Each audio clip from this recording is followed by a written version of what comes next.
Hello guys, welcome back to my channel. Keep learning 416. আশা কৰো আপোনালোক ভালে আছে। সো আজি মই নতুন ভিডিও এটা লৈ আহিছো।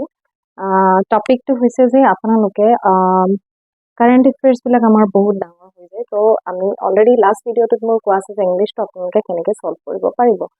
তো আজি মই লৈ আহিছো যে আপোনালোকে কাৰেন্ট এফেয়াৰ্স মানে যেটো জেনাৰেল জিকে সেকশন আছে আপোনালোকৰ যদি ইতিমধ্যে পঢ়া হৈছে বা টাইম বেছি নাই যেহেতু এক্সামস আহিয়ে গৈছে আৰু 1 মান পিছত ধৰক আপোনালোকৰ এক্সাম হ'ব। টেন্টেটিভলি ধৰি ৰাখক আগষ্টত হ'বই আৰু এইটো কোনো চাৰ্টেইন নাই। তো 2 মান্থস আছে আমাৰ তাত। 2 মান্থসত আমাৰ এইটো কি কৰিব লাগিব, আমি নতুনকৈ একো পঢ়িব নোৱাৰো। আৰু আপোনালোকে যদি পঢ়া নাই, কোনোবাই যদি নতুনকৈ পঢ়িব খুজি আছে, চ' কেনেকৈ পঢ়িব সেইটোৰ বিষয়ে আজি আলোচনা কৰিম। চ' যদি আপোনালোকে মোৰ চেনেলটোত নতুন আছে, প্লিজ মোৰ চেনেলটোক লাইক এণ্ড ছাবস্ক্ৰাইব কৰি দিব আৰু বেল আইকনটো দবাই দিব। আজি আমি আপোনালোকৰ লগত শ্বেয়াৰ কৰি আছিলোঁ যে আপোনালোকে কেনেকৈ ৰিভিজন দিব লাগে। ৰিভিজনৰ একচুৱেলি এটা চাইণ্টিফিক মেথড আছে। সেই মেথডটো মই আপোনালোকৰ লগত শ্বেয়াৰ কৰিম, যোনটো মই ফ'ল' কৰোঁ। আপোনালোকে সেই মেথডটো ফ'ল' কৰিলে আপোনালোকৰ একদম পাৰফেক্টলি হৈ যাব। কাৰণ আমি মেক্সিমাম এটা প্ৰব্লেমে দেখা পাওঁ যে আমি বস্তুবিলাক পাহৰি যাওঁ। আমি পঢ়োঁ বস্তুবিলাক কিন্তু মনত নাথাকে। চ' আপোনালোকে ৰিভিজনবিলাক কেনেকৈ দিয়ে সেই মেথডটোৰ ওপৰতো ডিপেণ্ড কৰে যে আপুনি কেনেকুৱা ধৰণৰ প্ৰস্তুত কৰিব লাগে। ঠিক আছে। চ' আজি মই আপোনালোকৰ যোনটো ভাষ্ট টপিক হয় জিকে বা কাৰেণ্ট এফেয়াৰ্ছ, সেই টপিকটো লৈয়ে ক'ম যে কেনেকৈ কৰিব লাগে আৰু কি কৰিব লাগে। ঠিক আছে। চ' আমি যেতিয়া কিবা এটা টপিক পঢ়োঁ, ছাপ'জ আপুনি মই মোৰ শ্বেয়াৰ কৰিছোঁ, আপোনালোকে যিকোনো দৈনন্দিন এনেকুৱা দেখা যায় যে আমি বহুতবিলাক টপিক পঢ়োঁ। আমি SPMৰো ফ'ল' কৰোঁ বা মোৰ ফ্ৰেণ্ডে ক'লে অমুকৰ কিতাপখন পঢ়ি লওঁ, যোনে যি কয় আমি সেইটোৱে শুনো, এনেকুৱা নহয়। আপুনি নিজৰ ওপৰত বিশ্বাস ৰাখিব লাগিব আৰু আপুনি অনলি চিলেবাছটো ফ'ল' কৰক। আপোনাৰ চিলেবাছটো যেনেকৈ ফ'ল' হৈছে, যোনটো চিলেবাছ মতে ফ'ল' হয়, মানে ধৰক আপুনি এটা ভিডিঅ' বনাইছে, মানে এটা বস্তু পঢ়িব লৈছে। ত' আমি কি কৰিম, এই এক্সামটো চিলেবাছ কিমান, মই অলৰেডি আপোনালোকৰ লগত চিলেবাছৰ ভিডিঅ'বিলাক শ্বেয়াৰ কৰি থৈছোঁ। কাইণ্ডলি আপোনালোকৰ যদি চিলেবাছ ৰিলেটেড বা ষ্ট্ৰেটেজি ৰিলেটেড ইছ্যু আছে, ত' আপোনালোকে সেইটো চাব পাৰে। ত' এতিয়া চাওক, ৰিভিজন কৰোঁতে আমি কি কৰোঁ, আমি যেতিয়া মানে এটা টপিক কৰিম, ছাপ'জ মোৰ আজি টাৰ্গেটৰ মই এনেকৈ পঢ়োঁ।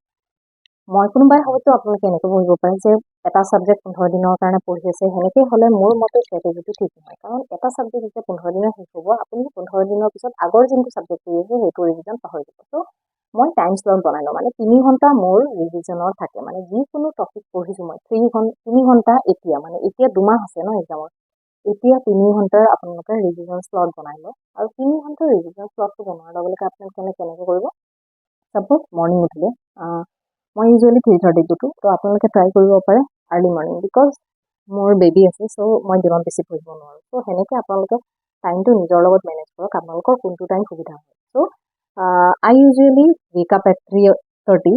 ত' 3:30 উঠি মই কি কৰোঁ, মানুহে আপোনালোকে যিমান লং এটা এক্সামৰ কাৰণে প্ৰিপেয়াৰ কৰে, চ' আপুনি ৱেডাৰ হিন্দু হওক ৱেডাৰ মুছলিম হওক, you should do the prayer. মানে মানুহক মানসিক মানে পিচ এটাও লাগে পঢ়াটো কৰিবৰ কাৰণে, আৰু ব্যায়ামো দৰকাৰী হয়। ত' মই 3:30 উঠোঁ। উঠি পেলাই ফাৰ্ষ্ট মই মুখ হাত ধুই পেলাই কিতাপখিনি মই ৰাতিয়ে ৰেডি কৰি ৰাখোঁ যে কালি ৰাতিপুৱা কি পঢ়িম, কি টপিক পঢ়িম, সেইবিলাক মই লিখি থৈ দিওঁ আগতে, যে কালি ৰাতিপুৱা মই পলিটিৰ ফাণ্ডামেণ্টেল ৰাইটছ পঢ়িম আৰু কুৱেশ্যন ৰিভিজন কৰিম। নেক্সট মই হিষ্ট্ৰী এইটো টপিক পঢ়িম, তাৰপিছত ইংলিছৰ এই টপিকটো পঢ়িম।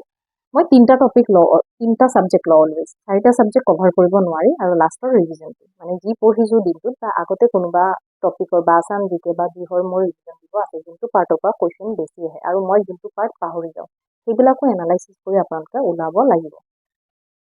চ' এইটো আপোনাৰ ওপৰত ডিপেণ্ড কৰিব যে কোনটো ছাবজেক্ট আপুনি বেছি পাহৰি যায় বা কোনটো ছাবজেক্টৰ ৱেইটেজ বেছি আছে। এতিয়া এডিআৰিত কি হয়, যোনটো আমাৰ জেনেৰেল ছেকশ্যন থাকে, জিকে ছেকশ্যন, সেইটোৰ ৱেইটেজটো বেছি হয়। ত' আমি সেইটোত বেছি গুৰুত্ব দিব লাগে, কাৰণ 50 মাৰ্ক থাকে আৰু বাকী যোনবিলাক গ্ৰেড 4 সিহঁতৰ 60 মাৰ্ক থাকে। ত' এইটো ছাবজেক্টৰ ওপৰত যদি আপুনি নিজৰ ৰিভিজন আৰু নিজৰ প্ৰায়ৰিটি বেছি ছেট নকৰে, তেনেহ'লে আপোনাৰ কাৰণে দিগদাৰ হৈ যাব এই এক্সামটো পাছ কৰা। বাকীখিনি ছাবজেক্টটো বহুত দৰকাৰ ষ্ট্ৰেটেজিক ৱাইজ, বাট আপোনাৰ যোনটো ছাবজেক্টত, কাৰণ যোনটো জিকে পাৰ্ট হয় এইটো বহুতেই সহজ হয়, চবেই আপুনি খালি নোটছখিনি পঢ়ি মনত ৰাখিলে হ'ব। এইটো এনেকুৱা নহয় যে মেথছ বা ইংলিছ সেইটো পাৰ্ট নহয় এনেকুৱা যে আপুনি দিগদাৰী হ'ব।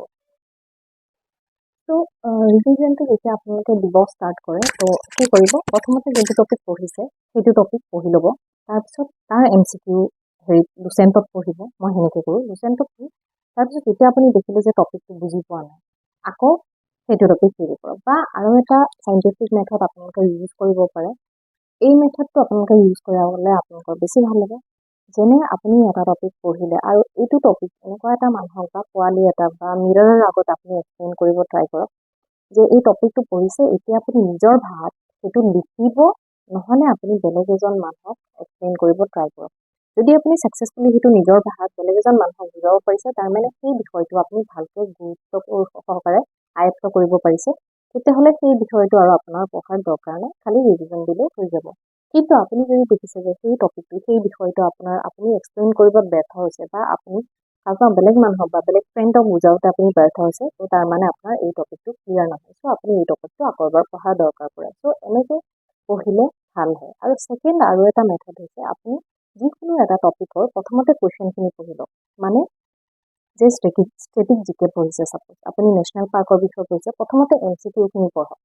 পঢ়াৰ পিছত যেতিয়া আপুনি মনত ৰাখিব দিগদাৰী হৈছে, আপুনি এটা কাম কৰক, আকৌ আপোনালোকৰ যোনখন আছাম জিকে আছে বা আছাম ইয়াৰ বুক আছে তাত পঢ়ক। তাত যেতিয়া এনেকৈ পঢ়ক যে আপুনি ধ্যান কৰিব পাৰে যে এই কুৱেশ্যনটো ক'ৰ পৰা আহিছে, মানে ধৰক Gibbon national park related to Jorhat, okay. So' আপুনি যেতিয়া নেক্সট পঢ়োতে ডেছক্ৰিপটিভটো পঢ়িব বা হাইলাইট কৰি থ'ব, অলৱেজ হাইলাইট কৰি থ'ব, নোট বনাই থ'ব। আৰু যদি নতুন কিবা ইনফৰ্মেশ্যন মানে কাৰেণ্ট এফেয়াৰ ৰিলেটেড ইনফৰ্মেশ্যন আছে, সেই কপিটোত এটা সৰু ষ্টিকি নোটৰ দ্বাৰা লিখি তাতে থৈ দিয়ক। মানে বেলেগ বেলেগ জেগাত ডাঙৰকৈ লিখি মানে 10টা চ'ৰ্চেছ নবনাব, এটা চ'ৰ্চেছতে বনাই আপোনালোকে নোট হিচাপে এক্সট্ৰা পেজ এড কৰি লাগিলে বনাই থ'ব, যাতে এই কপিখনে পঢ়িলে হৈ যায়, বা এই আপোনালোকৰ লেপটপতে যদি বনাব খোজে আপোনালোকে বনাব পাৰে। চ' এনেকৈ যদি আপোনালোকে প্ৰিপেয়াৰ কৰে ত' ইজি হয়।